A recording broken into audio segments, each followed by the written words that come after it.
The E-2D Advanced Hawkeye is not an aircraft that anyone has ever described as aggressive.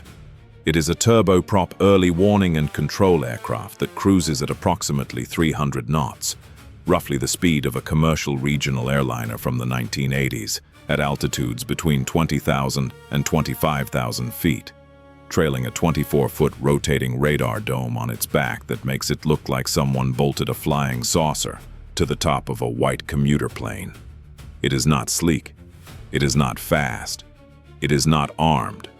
What it is one of the most important aircraft in carrier aviation, because the E-2D's APY-9 radar can simultaneously track over 2,000 contacts, provide command and control for the entire carrier air wing, manage the air picture across a volume of airspace measured in hundreds of miles in every direction, and distribute that picture in real time to every platform in the strike group via data link. The E-2D is not the fist. The E-2D is the eye. And in the East China Sea on a Wednesday morning in October, the eye is watching. The specific E-2D that concerns us today is part of the air wing aboard USS Theodore Roosevelt, CVN-71, a Nimitz-class carrier commissioned in 1986 and operating approximately 220 nautical miles east of the Chinese coastline in the East China Sea, where it has been conducting flight operations for 4 days as part of a scheduled Western Pacific deployment. The deployment is not classified. The carrier's general operating area has been known to Chinese maritime surveillance since USS Theodore Roosevelt transited the Luzon Strait 6 days ago, tracked by Chinese surface ships by the Coastal Radar Network that monitors the approaches to the East China Sea, and by the commercial satellite imagery services that Beijing's intelligence apparatus accesses alongside everyone else with a subscription. The E-2D launched at 6:42 on a standard surveillance tasking, proceeding northwest toward the area of airspace that gives the APY-9 its best coverage geometry over the Senkaku Islands approach corridor and the shipping lanes between Taiwan and Japan. The crew of 3, pilot, co-pilot, and combat information center officer, settled into the mission profile with the efficiency of people who have done this particular tasking in this particular airspace on this particular deployment multiple times already. The picture was building normally. The coffee in the thermal flask was adequate. The Wednesday morning in the East China Sea was proceeding as Wednesday mornings in the East China Sea proceed. At 7:31, the E-2D's ONAN/ALQ-217 electronic support measures system returns a contact from the direction of the Chinese coast. The ESM contact is an airborne emitter. The signal is matched against the threat library within 3 seconds. Fire control radar emissions consistent with the PLA Air Force J-10C Vigorous Dragon. The contact is approximately 85 nautical miles to the northwest, and the geometry is direct. The Combat Information Center officer has the contact report before the match finishes processing. She transmits to the carrier via data link, which is the E-2D's primary value in exactly this kind of situation. The ability to see it first and share it instantly, and simultaneously pulls up the J-10C threat library entry, which she knows reasonably well because the East China Sea is J-10C country, and this is not the first time the APY-9 has found one on an intercept bearing. The J-10C is a 4th-generation plus multi-role fighter that entered service with the PLA Air Force in 2018. It is a capable aircraft. Its WS-10B engine gives it a thrust-to-weight ratio that supports sustained maneuvering at altitude.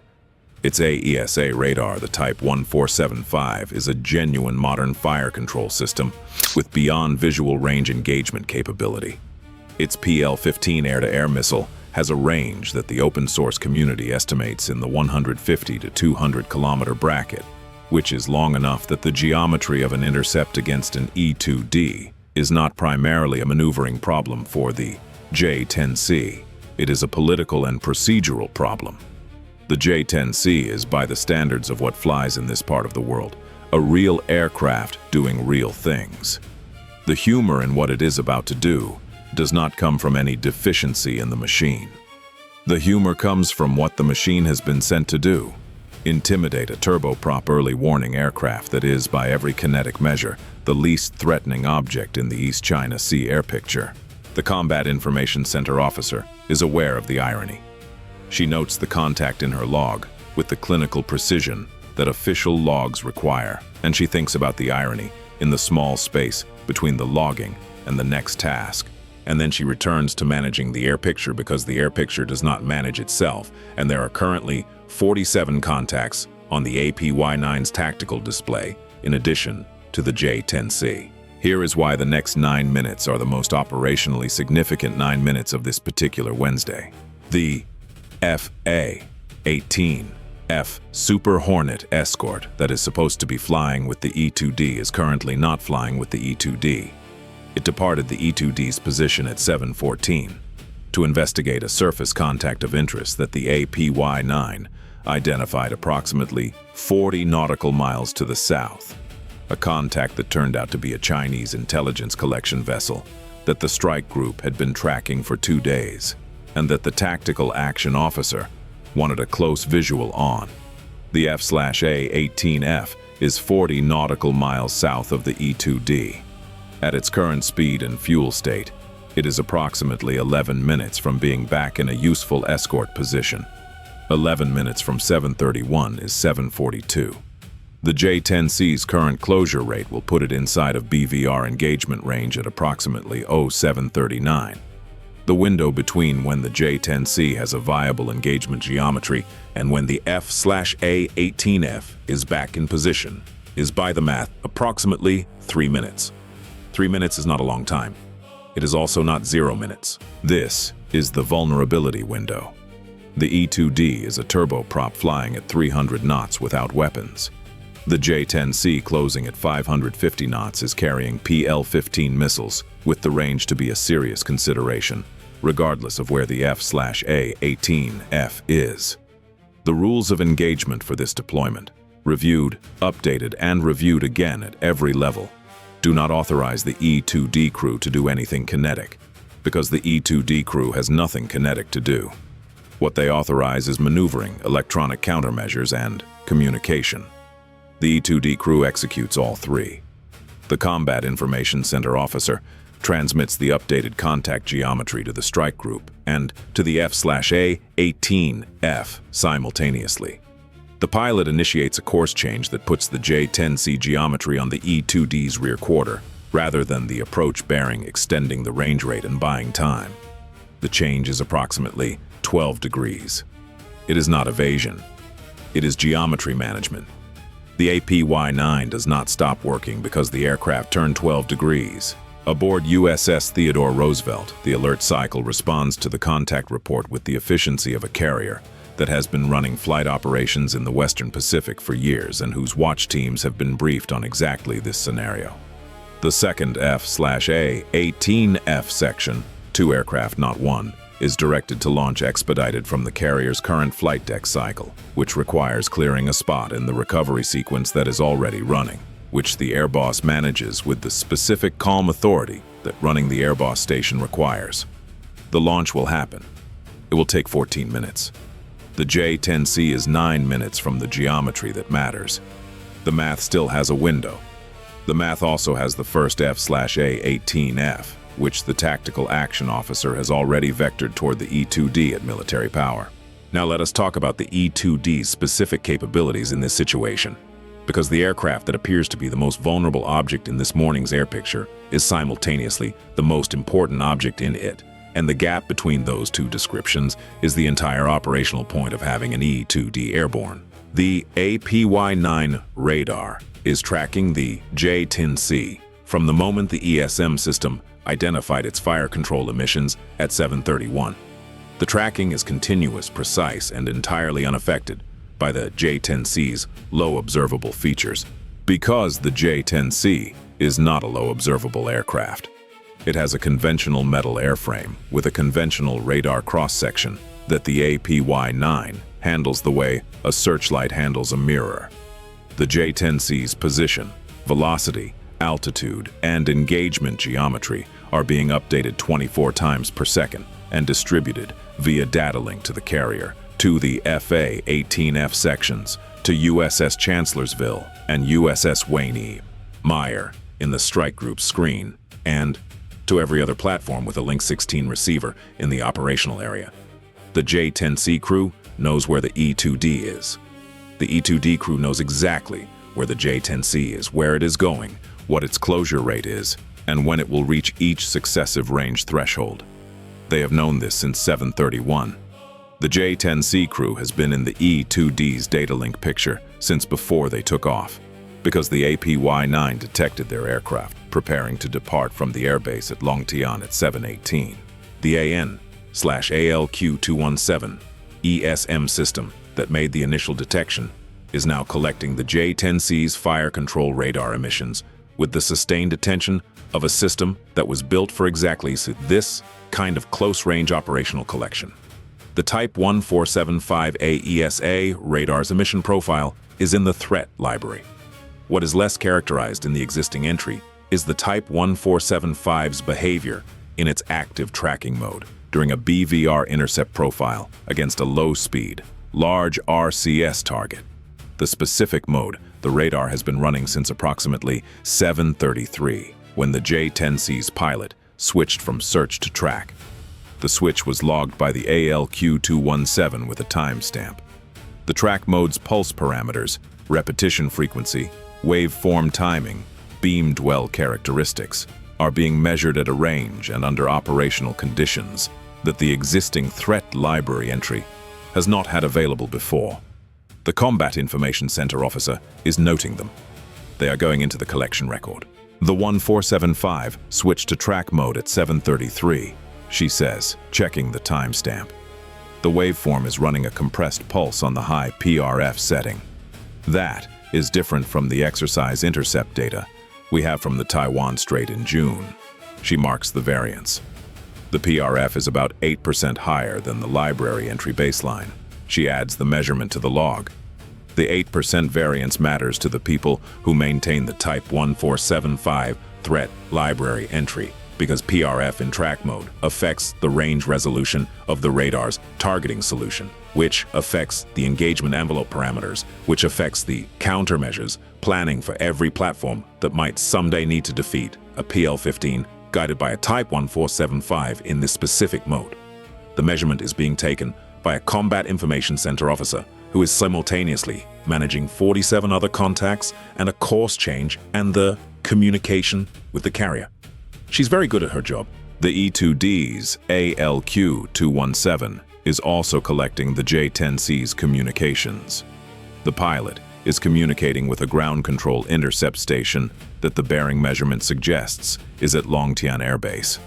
The communications are encrypted on a PLAAF tactical communication protocol that presents the standard, non-trivial collection challenge.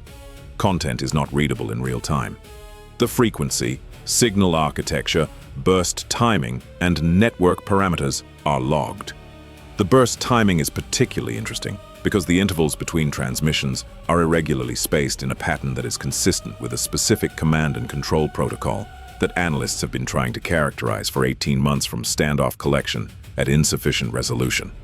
The close-range data being collected right now is sufficient resolution. The burst timing record will be useful. The first F/A-18. F reaches the E-2D's position at 7:40, 9 minutes from being redirected at military power. The pilot transmits to the E-2D crew. Tally on the contact. I have a visual. He does not have a visual yet. The J-10C is still beyond visual range, but his radar has it, and the data link picture from the E-2D has had it continuously since 7:31, and the term tally in this context is the shorthand for a complete tactical picture, rather than a literal eye contact. He positions his aircraft between the E-2D and the J-10C's approach bearing. The geometry changes. The J-10C is no longer approaching an unescorted turboprop.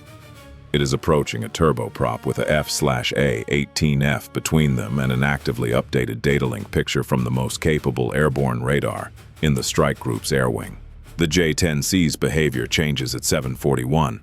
Not dramatically. This is a PLA Air Force crew that has been trained for these encounters and that does not make sharp reactive maneuvers in situations that call for measured responses. The change is a gradual reduction in closure rate and a slight turn to a bearing that takes the J-10C from a direct approach geometry to an oblique one.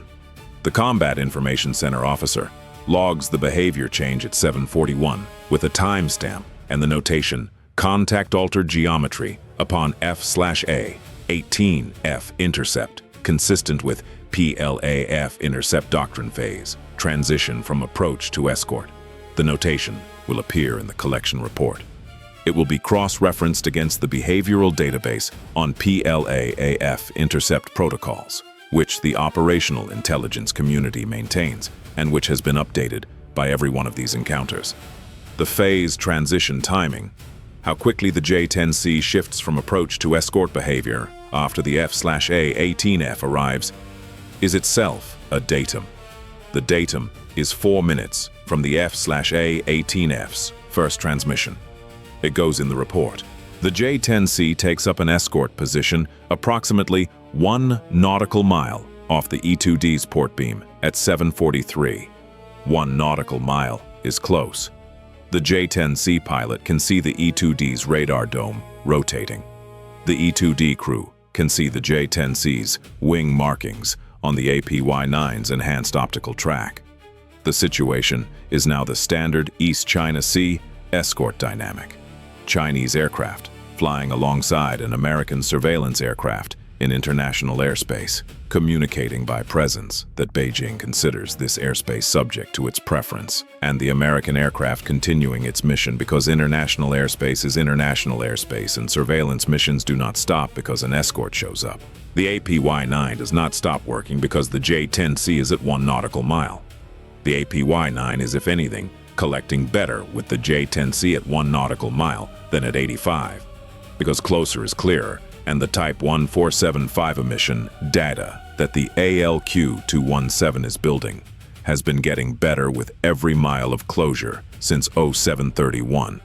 The Combat Information Center officer has been running her collection log for 23 minutes at this point.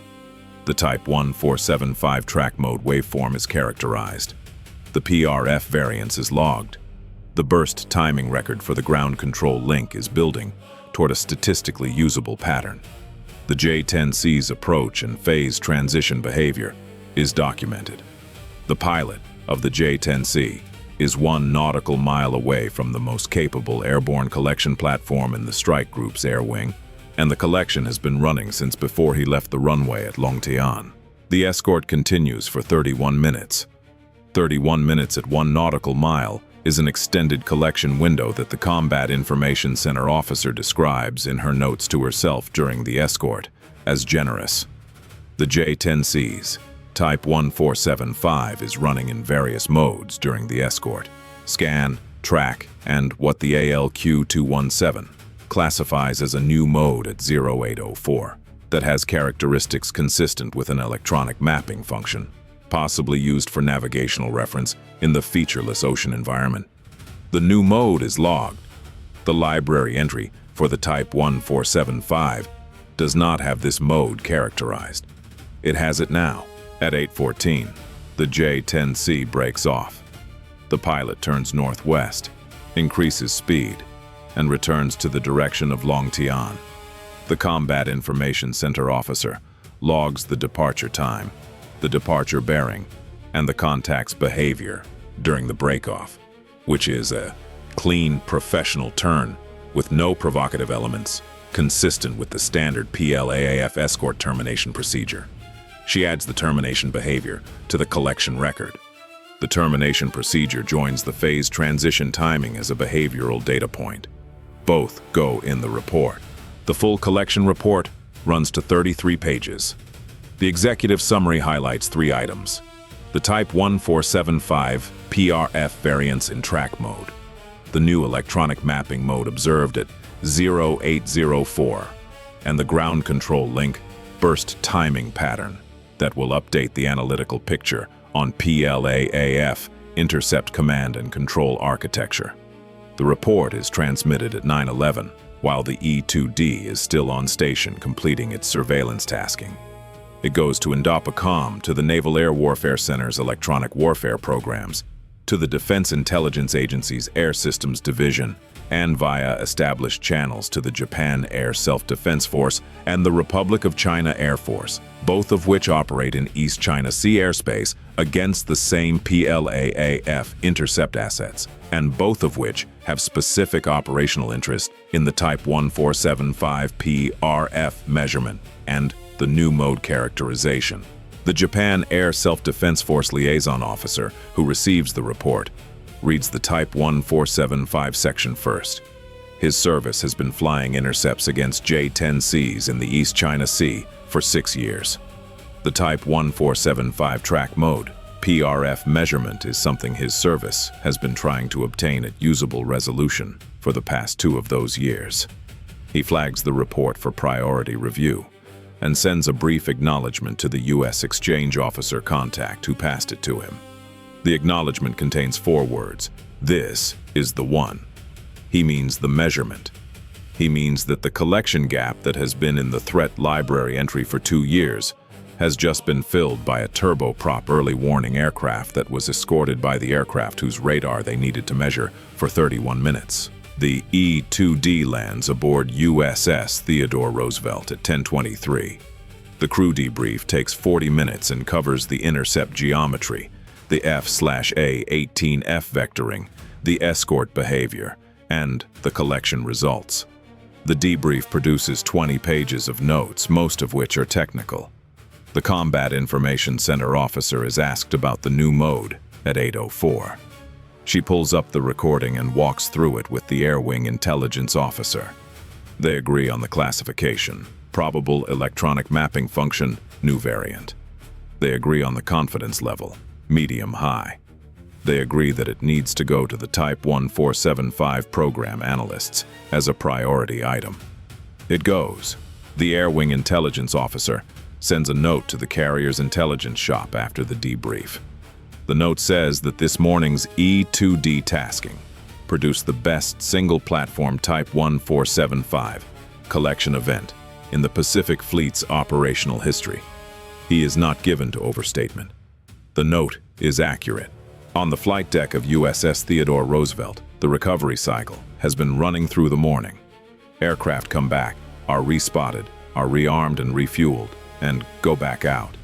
The E-2D is in the hangar deck undergoing its post-flight maintenance cycle, which is thorough and routine, and will have the aircraft ready for the next day's launch.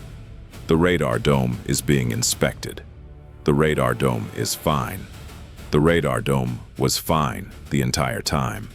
The J-10C that flew alongside it for 31 minutes at 1 nautical mile could see it rotating continuously and could not stop it. Because spinning radar domes do not stop, because an escort shows up. And neither do the missions that the radar domes are running. Now let us discuss what Beijing said happened. The People's Liberation Army Air Force released a statement at 1500 Beijing time, approximately 5 hours after the J-10C landed at Longtian. The statement described a patrol operation by aircraft of the Eastern Theater Command Air Force in the East China Sea, in which a PLA Air Force aircraft conducted a lawful intercept of an American military reconnaissance aircraft operating in airspace sensitive to Chinese security interests. The statement described the intercept as professional, lawful, and consistent with China's sovereign right to monitor and respond to foreign military activities in the vicinity of Chinese territory. The language was careful and measured. It did not describe what happened at 7:41 when the F/A-18F arrived and the J-10C's approach geometry changed. It described the intercept. The intercept happened. The framing of what the intercept accomplished is where the statement and the 33-page collection report diverge. The second account, from a Defense Affairs correspondent affiliated with a state media outlet, described the operation as evidence of the PLA Air Force's capability and willingness to intercept U.S. military reconnaissance activities near Chinese territory. It described the American aircraft as having modified its course in response to the intercept. The 12-degree course change the E-2D executed at 0734 was a course change. The Combat Information Center officer's log entry at 7:34. describes it as geometry management to extend range rate. The correspondent described it as a course change in response to the Chinese intercept. Both descriptions refer to the same 12 degrees. The interpretations are different. Both are being read by audiences with different needs, and both audiences are reading the version that their respective systems put in front of them. What neither account mentioned: the PRF measurement, the new mode, the ground control link burst timing, the Japan Air Self-Defense Force liaison officer's forward acknowledgement, the 33 pages, the fact that the most important collection event of the deployment was conducted by the aircraft that the J-10C was sent to intimidate, using the emissions that the J-10C was generating while it conducted the intimidation, across a 31-minute escort that the J-10C's crew selected and maintained because they believed the proximity was the operational point. The proximity was not the operational point. The APY-9 was already working. The ALQ-217 was already collecting. The J-10C brought the Type 1475 close enough to measure and stayed close enough to characterize a mode that the library had not seen before. The operational point of the morning was 33 pages and a forward acknowledgement from an Allied Air Force that has been waiting 2 years for exactly this measurement. The J-10C flew well. The crew was professional. The aircraft is genuinely capable. The escort was conducted with the controlled precision that the PLAAF intercept doctrine calls for. None of this is in dispute. The question is not whether the J-10C did its job. The question is what the job was and whether the job's stated objective, demonstrating Chinese presence and capability in East China Sea airspace, and the job's operational outcome, providing 31 minutes of close-range Type 1475 collection to the Combat Information Center officer of the most capable airborne surveillance platform in the Pacific Fleet's air wing, were the same thing. They were not the same thing. One of them was on the flight plan. The other one was in the 33 pages. Aboard USS Theodore Roosevelt, the air boss is cycling the afternoon launch. The flight deck is loud and purposeful and smells of jet exhaust and salt. The E-2D is scheduled for the 1500 launch cycle. The Combat Information Center officer is completing her pre-mission brief. She reviews the Type 1475 threat library entry, which now has her PRF measurement in it, as a draft update pending formal review. She reviews the new mode characterization. She reviews the PLAAF intercept doctrine behavioral parameters, which now have this morning's phase transition timing added as a data point. She reviews the ground control link burst timing record, which the analysts are still working. She picks up her coffee. It is from a fresh pot, because the afternoon pre-mission brief warrants fresh coffee, and the intelligence shop keeps a pot running for exactly this reason. The coffee is good. The brief is complete. The E-2D will be airborne at 1500. The APY-9 will be looking northwest. The ALQ-217 will be listening. The data link will be distributing everything it sees to every platform in the strike group in real time, as it always does, as it will continue to do, regardless of what shows up to escort it. Bye for now.